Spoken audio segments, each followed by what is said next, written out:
welcome to the Minnesota Home Ownership Center's 9th episode of the Welcome Home podcast.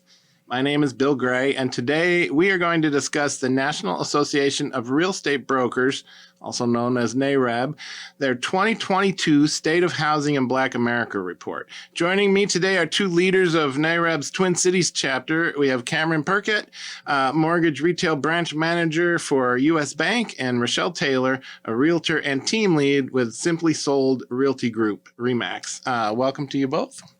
Thank you. Thanks for joining us. Okay, so I should start by saying that the National Association of Real Estate Brokers is an advocacy organization for Black real estate professionals, and it was founded in 1947. The State of Housing in Black America report has been published every year since 2013. This year's report weighs in at 99 pages, including the appendix, so it really is a significant undertaking with lots of data, and also, and this is the cool part, proposed solutions aimed at reducing the racial homeownership gap. As we know, here in Minnesota, we have one of the largest such gaps between Black and white households in the country. 77.5% of non-Hispanic white households own their own home in Minnesota, and that compares to just 30.5% of Black households. And this is key to the corresponding wealth gap, since home ownership is the number one way that households build wealth in this country.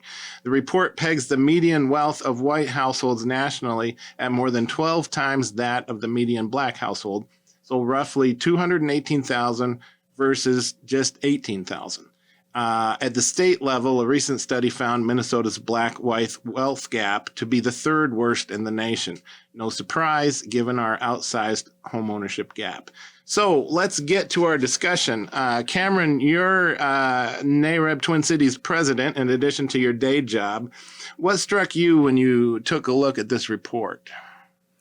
Yeah, and thanks again, Bill, for having me. I'm a little biased. I'm a lender, so I always pay attention to the lending specific stuff. But for me, just kind of the shift in lenders' appetites to originate FHA mortgages was really intriguing for me, especially not only just seeing it from like a guideline standpoint, and seeing it from a management standpoint, but seeing it actually happen in the market itself and that impact that it has. So just a few of those reasons that I noted here: high mortgage insurance premiums, higher servicing costs, just different things like that, on top of compliance risk and buyback risk that banks face when doing these government loans, specifically FHA, where if they make an underwriting mistake, they're on the hook for covering that loan versus having it insured through FHA. So those things are all very high level, but they have a real impact here locally, because now your smaller lenders are moving away from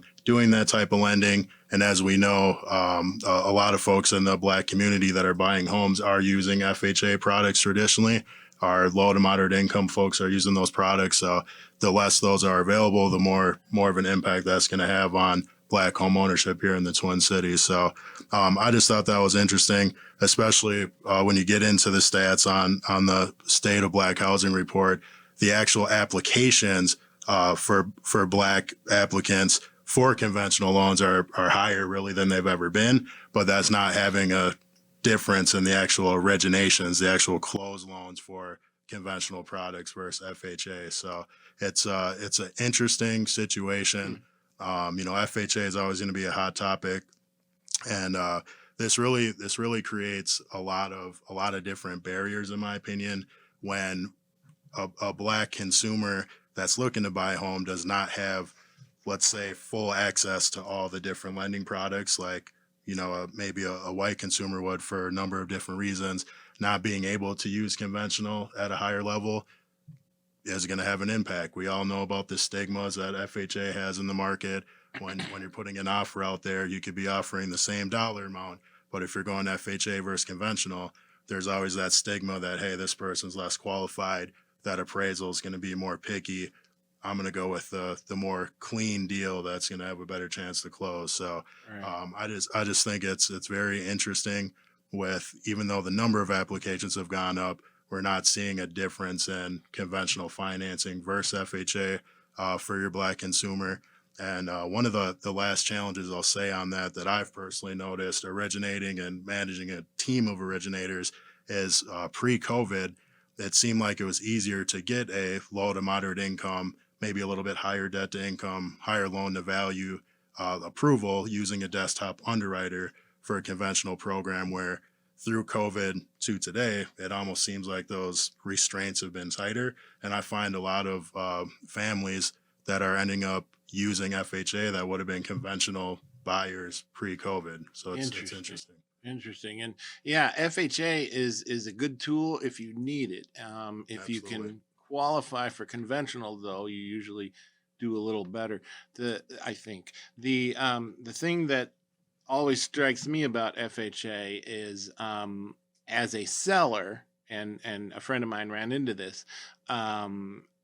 She was selling a half of a duplex, and she had a conventional offer and an FHA offer. And the FHA offer, FHA requires you to fix things before you leave if they're not meeting the standards of, and this is home inspection stuff. So I know that she had this balcony with the wider gaps and the bars there. Yep. And she would have had to redo the whole thing. Yep. And the buyer put the money in there for her to do it, but she didn't want. She's trying to sell the house and move it. She's got 2 house payments right now. What is she, and so she went with the conventional. And so, in addition to the discrimination that might happen, there's also practical things like that Absolutely. impact sellers' decisions when it comes down to that. So, Absolutely.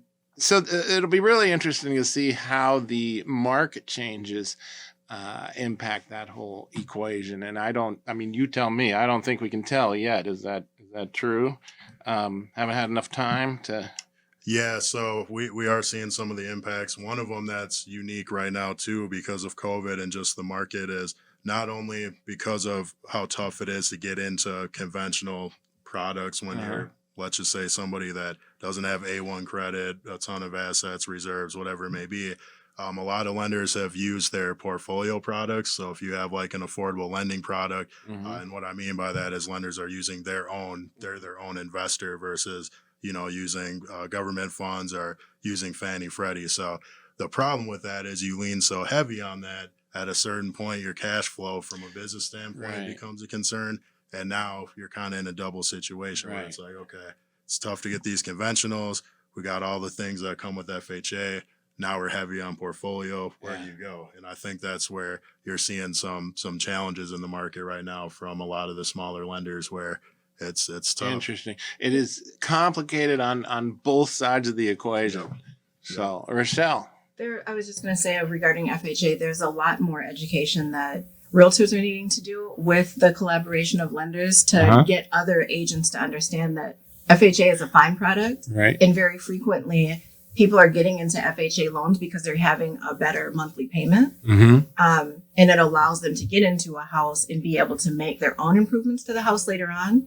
As far as FHA appraisals versus conventional appraisals, they're not all that different. A lot of the differences are things that agents have just amplified, and they're selling that to their listers, to their sellers, to try to.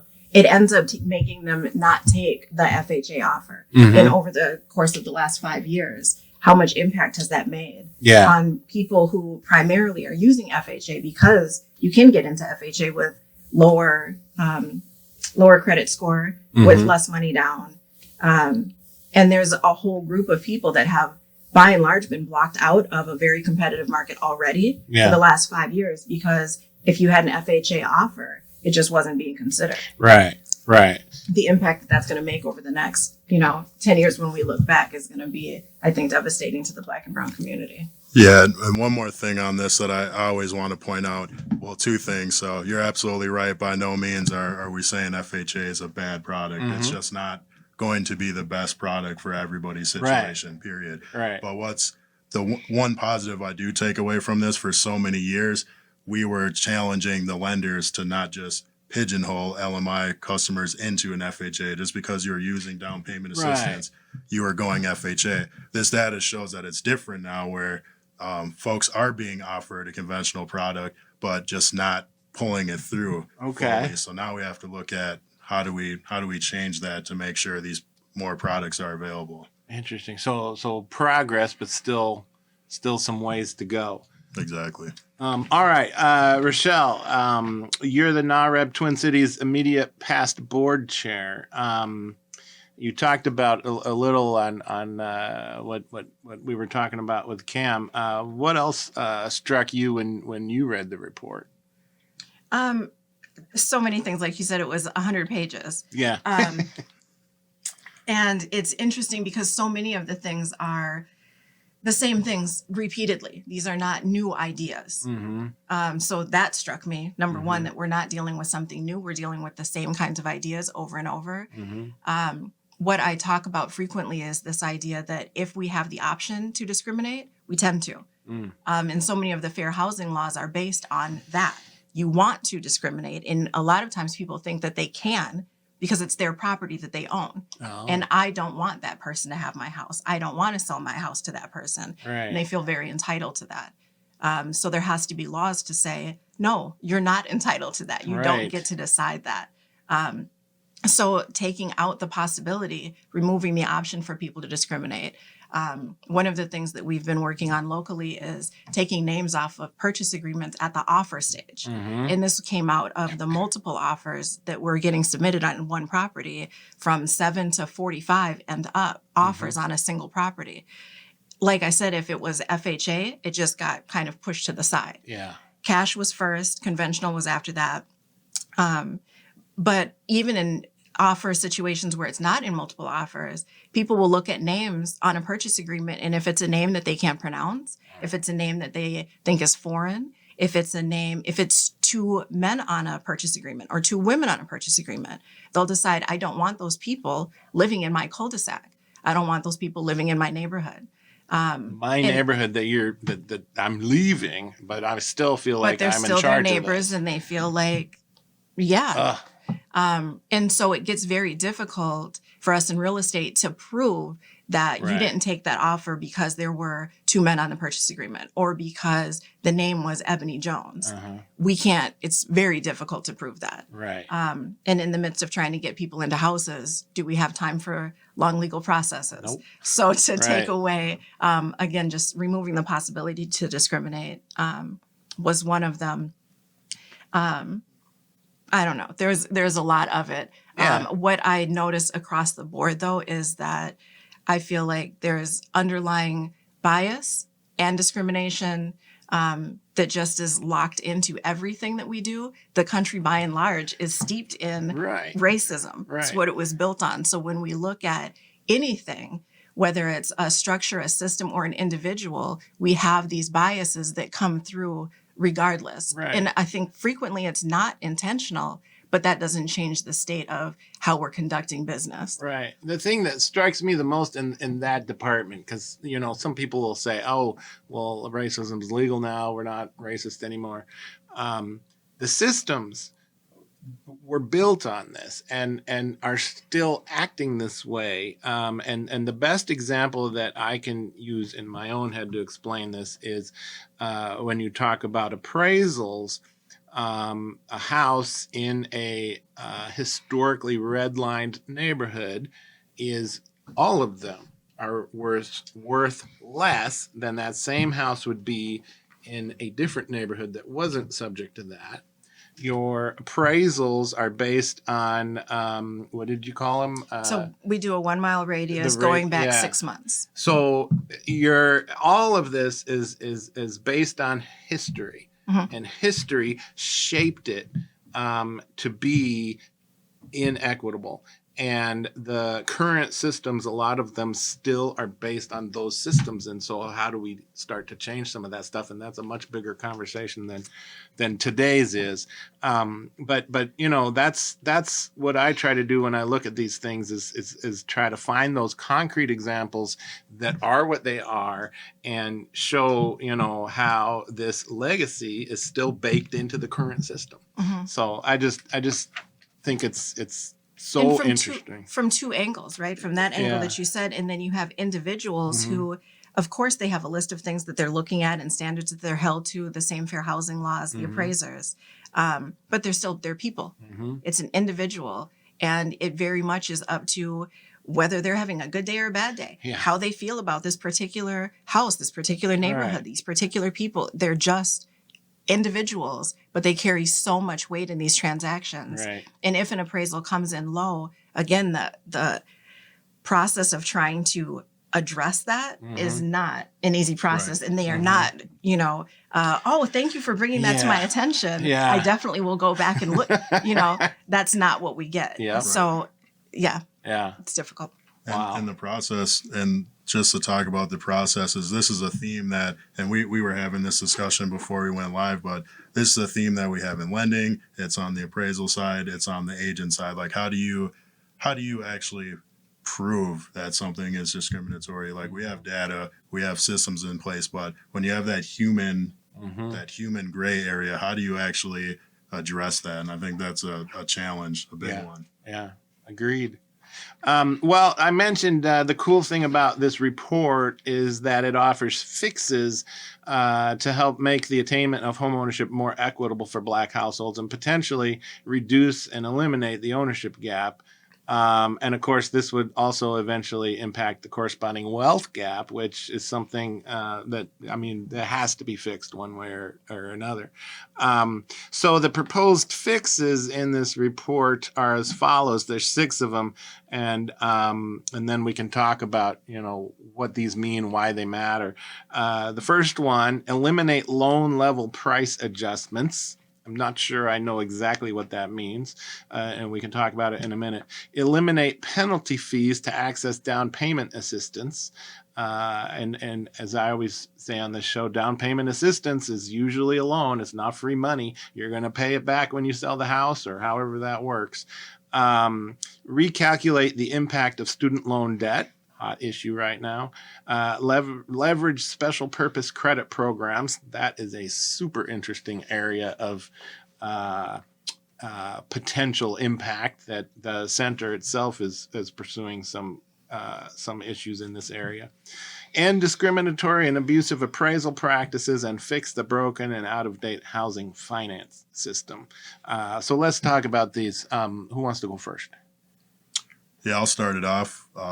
Loan level price adjusters. That's definitely been a hot topic in the lending world, specifically over the last few years. And for those that are not familiar, it's essentially risk-based lending. That's the term that it's given. So different things like, your loan to value, which is just, how much are you borrowing versus what your collateral, your home is worth, your credit score, your debt to income. These can, and a lot of times for mortgage products, they're on a matrix scale. So if you're within a certain type of box, you might be at a higher rate than somebody who's in this box. If you're in this box, it might cost you more in closing costs to get that same rate as somebody who's in that box. So, and oftentimes we notice that it disproportionately impacts low to moderate income borrowers, Black borrowers, definitely. When, historically we have some disadvantages when it comes to credit strength, when it comes to assets. And, if we're using affordable lending products, we're usually going to borrow a little bit more against the home's value. So you're almost, and in some cases, you can be penalized for that. The positive in our market is we do have a lot of great affordable lending products that do not use loan level price adjusters. And that's something we should continue to focus on. Are those like points? Is it kind of the same thing? Yeah, it could be points. That's what you're going to see in most cases, where maybe if you're under this credit score and you also have this loan to value for this rate, it's now going to cost you an extra, 0.25% in closing costs. So because points always baffled me. I did not get them at all. So interesting. Okay. Right. All right. What else struck you guys, or what other of these fixes sounds like it makes a lot of sense? Richelle? The one of the things, the idea of taking out the secondary loans for down payment assistance, I always talk to people about just being aware of the equity. People talk about buying houses and having a house, and that just by virtue of having the house, you're building wealth. Yep. And that's not what real estate does. It's not how it works. Right. By having the house and creating equity is how you build the wealth. The equity, the space between what you owe on the house and the new value of the house is how you create that. And so when people get into properties using down payment assistance, I think a lot of times they're not fully aware of how that impacts It's a really good point. the equity that they have in their house or the Yeah. equity that they don't have in their house, Right. or how to get to that point faster. Right. People have a tendency to think everything in life's always just going to go up. I'm here and I'm going to get a raise next year and this thing's going to happen and that thing happened and everything's just going to get better and better. They never expect that they're going to lose their job or they're going to Right. get divorced or something's going to happen where they need to sell their house. Right. And now they're needing to sell their house and they owe more money on it than they Yeah. anticipated because they haven't been improving it and they haven't been working to pay that money off. Yeah. So that was one of the things that I thought about, is just making sure that people have that understanding of Right. equity when they're using down payment assistance. Yeah. Because the bottom line is every month you're making your mortgage payment. Mhm. It's got principal, interest, insurance, and taxes. Yeah. The principal, anything that goes to the principal is basically kind of like, and you tell me if I'm wrong here in this analogy, kind of like your own savings account. So instead of giving that money to the landlord, you're investing that in yourself. Yeah. But you know, if you have a $300,000 house and you sell it and you still owe $290,000, that's, you know, you probably didn't keep it long enough to make it make sense. Right. From a wealth building standpoint. Wealth building, tell me if you agree, is it's a slow and steady process. Yes. It's I mean, sometimes it happens over 3-4 years, which is great, but that's not how it usually is Yes. supposed to work. Not Yes. normally, right? Not You know, normally. I mean, it can also lose a lot in 3 or 4 years. But over the long term, you should be able to be building wealth. But yeah, the down payment has to be repaid. The down payment assistance has to be repaid. You know, if you talk about some of these alternative models like land trusts and not co-ops, but land trusts in particular, there's definitely a place for those, but that impacts the equity tremendously Yeah. because you don't own the land. You don't own the land. And in real you estate, need to know that if you're going into that. Yeah. In real estate, I always say that I got my real estate license when I was 18, and I think that you register things in a different way at that age. And I remember them saying you own the land to the center of the earth and up to the sky. And there's value in that, right? You're not just buying this plot of land. Right. And yeah, in land trust, you don't have that. Right. You just have the land. It's very similar Right. to renting. Right. One of the other points about the equity that they made in here is for Black households, the equity in terms of their wealth is 69% of their wealth, where for white households, it's 59%. And I thought that was interesting. And one of the things that they pointed out was that white households have a tendency to diversify their investments. So it's not just in their house, but it's also in stocks, in savings, in IRAs, et cetera. And that's one of those things that for the Black community, Black and Brown community, we really haven't had access to until Right. very recently. Right. So the notion of going to the bank, of trusting the bank, number one, but even having access. We didn't have access to be able to go Right. to the bank, open a savings account, and invest in it. So the whole notion of that is fairly new. It's a couple generations old. The notion of saving generally goes back to the 70s of IRAs. Right. I think Ross were 97. So the idea of just us saving money is Right. very, very new. So when we look at It used to be pensions, right? which we don't, It's almost So- unheard of now. very much so. So the idea of why there is this wealth gap generally starts with home ownership, but Yeah. you can very quickly see that those are the other components that Yeah. create that and make it more difficult to shift it as quickly or as easily because it's just a very new concept. Right. Right. Such a big issue. Anybody want to talk about special purpose credit programs?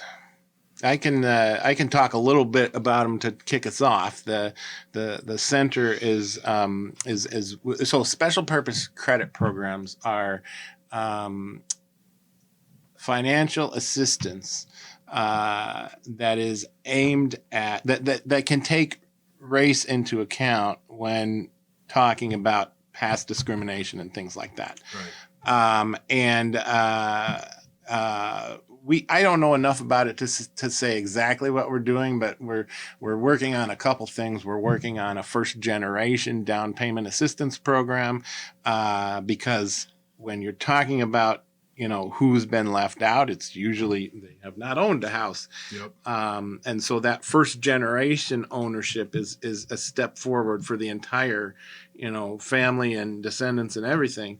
And the special purpose tax credits, I don't know. You're going to hear more about those. I think I'll leave that where it is. We might do an episode on those at some point. But the way that I understand them right now is up to a point, you were supposedly not allowed to take race into account when thinking about, down payment assistance, for example. Correct. And a couple of the bodies came out recently and said, actually, yes, you can and you should be. And so, it's a very influx issue. Do you two know any more about this than I do? Just from I read about it as Yeah. a result of this. Yeah, I think it's an interesting dynamic because then you start. I do believe these are needed. From the Black community, we need something made for us that's tailored for us to help us kind of level that playing field and increase our home ownership rate. But it's also an interesting dynamic from a professional standpoint, because how do we make sure that this is something that is actually benefiting the community it was designed for? Right. So then you start getting into difficult questions about, okay, well, what actually makes somebody eligible for this special purpose credit? Are they telling us that they're Black? Or are they telling us they're a first generation home buyer? So I think that's interesting. I'm along for the ride to see how it goes. I know I've worked with a lot of folks in your organization to have some input on what these programs may look like, but we're really not going to know until it rolls out. It's just such a different thing from a lending standpoint, where you're usually not allowed to say anything about some different protected bases, and now this one's just out there saying, hey, this is for this specific community. So I think it's needed.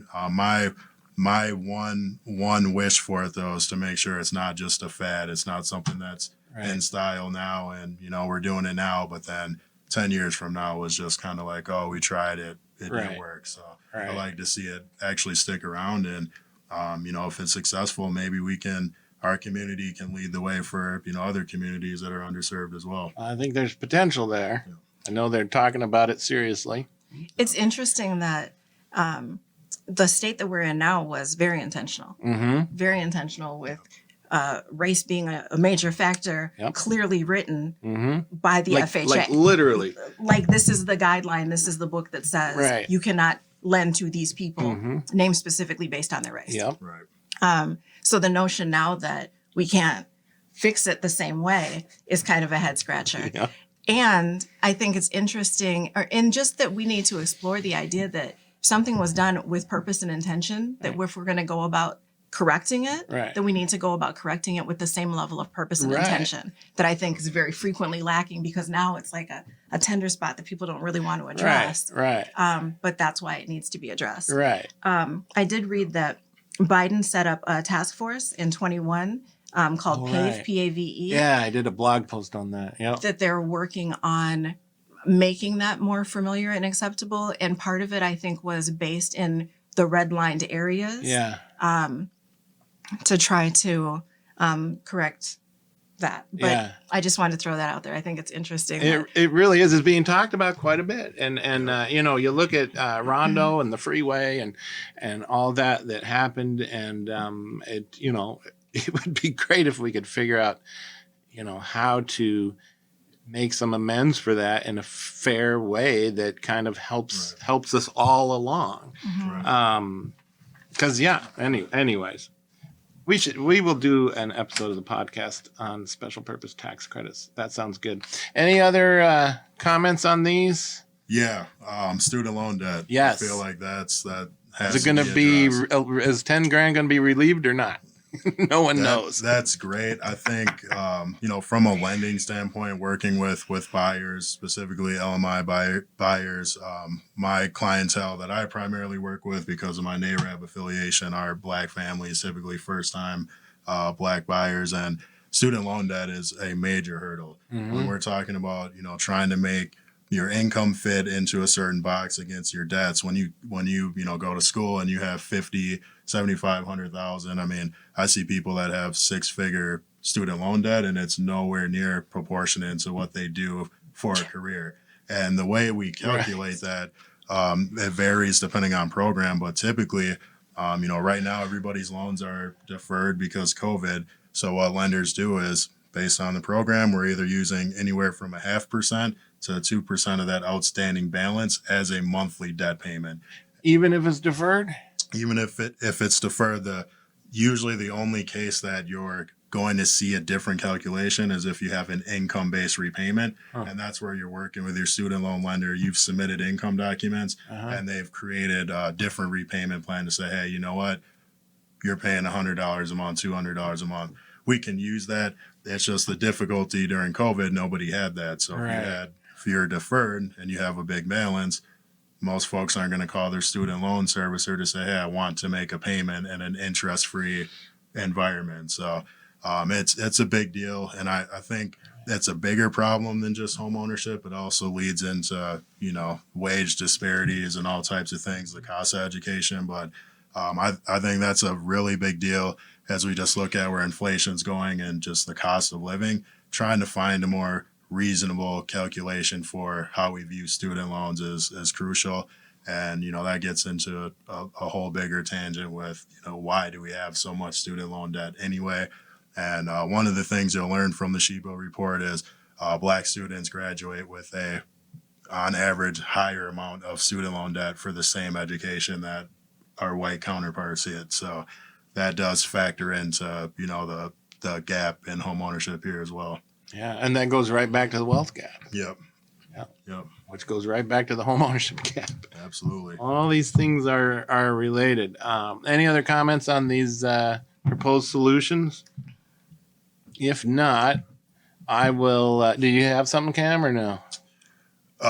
Feel free. I always have something. No, please. This is all we do, great. so it's like, where does One of the ideas, and I really like this because this has been a personal theme that I'm looking at in my own personal ventures. But when they're saying, fix a broken and outdated housing finance system, and one of the things it mentioned is having more accessible products where people that are lower to moderate income, can rehabilitate all their homes and stay in their neighborhood versus getting priced out. And I think that's awesome right now, and it can solve a lot of different issues. We have some inventory. I'll pass that over to the agent side, but we don't have enough. So being able to rehab and create affordable housing for families to stay in the areas they choose is crucial. It shouldn't be just something that seasoned investors and hedge funds and groups like that get to do. But the system's not set up for that very well right now. Is that right? Not quite. And there's a lot of reasons to it. Rehab products are more complicated. Right. There's no doubt about that. There's risk in it. There's a lot of other avenues to it, but we can figure it out. And I think that's something we should look at as an industry, is how do we make that more widely available? Yeah. Mm-hmm. Yeah, and it's one of those issues that has to be figured out one way or another. I even think about, East Side St. Paul, where our offices are. So many houses probably need some work. Yep. The folks living there are either living in an investor-owned rental property, or it's paid off and they're retired and they don't have the income to try to rehab that. What's going to happen? I think the city should be interested in that, and not just the owner. I mean, this is an issue that impacts all of us. So, it's. There used to be more city-based grant programs for fixing up your home. I don't see it as much now. And even if they do, it's a city by city, and you have to already own the house. Yeah. They tend to run out of money quickly, et cetera. Right. I think there's the FHA 203B or K, one of them that's a fix-up loan. Yep. If you can find it, yeah. And they do. They're hard to get into. So one of the things that I tell people is if they do get down payment assistance, I tell them to have reserves already, and then use the down payment assistance, and it's the fastest, easiest fix-up loan that you can get. Okay. Right? It has to just be a house that's not in complete disrepair. Right. But you can update carpet, you Right. can get new appliances, new countertops, etc. Right. In an older house, using the reserves that you have in the bank. Right. You use the money from your down payment assistance to get into the house. Yeah. And I think that idea, if we talk more to people about financing, generally speaking, finances, generally speaking, that we will get to this understanding of how real estate is a component and aspect of that. But I feel like we don't usually go into real estate from that perspective. We go into real estate from a own a house perspective, not how does that make money? Right. And then people, again, have this house and they don't know what to do with it. So when there's a downturn, the Black and brown community are the ones that are hit the hardest by those downturns in housing, in any downturn, in any financial downturn, but housing specifically, because again, that focus hasn't been on how money works and how you take this investment and make it worth something. Through equity, through being thoughtful of what are you doing with this. Right. So I think that if we looking at changing the broken out of date system, I think part of that is talking about the system. The system is a financial structure. Right. And talking about the financial structure generally, because then people are not going into college taking on this huge debt. They're looking at an overall financial picture, not just this one aspect, not just this one aspect of your home, but all of it together. Right. Because it's all tied together. Right. They don't but teach again, that. it's not talked about. Right. They don't teach it in the schools. I mean, people that are in this business, I feel like don't. Yeah. Well, I'm talking to you. I'm like, man, that is one smart realtor. She knows a lot about the finance side too. But oh my gosh, I could talk about this stuff all day. Well, but I do think we're probably at our time here. So such a great conversation. If you're interested in exploring homeownership for your own household, you can take a home buying class and enlist the help of a homeownership advisor for free by going to HOCMN.org. That's Home Ownership Center Minnesota.org. Our advisors and educators are embedded in organizations across the state, and they'll work with you to help get you mortgage ready, educate you on the buying process from A to Z, and walk with you through every step of the process. I want to thank our guests today, Richelle Taylor and Cameron Perket. Thanks so much for coming on the show. In closing, I want to acknowledge our sponsors, Associated Bank, Midwest One Bank, and Old National Bank. Our sincere thanks to each of these organizations for their support. And that'll do it. Thanks for watching and listening. Thank you. Thanks.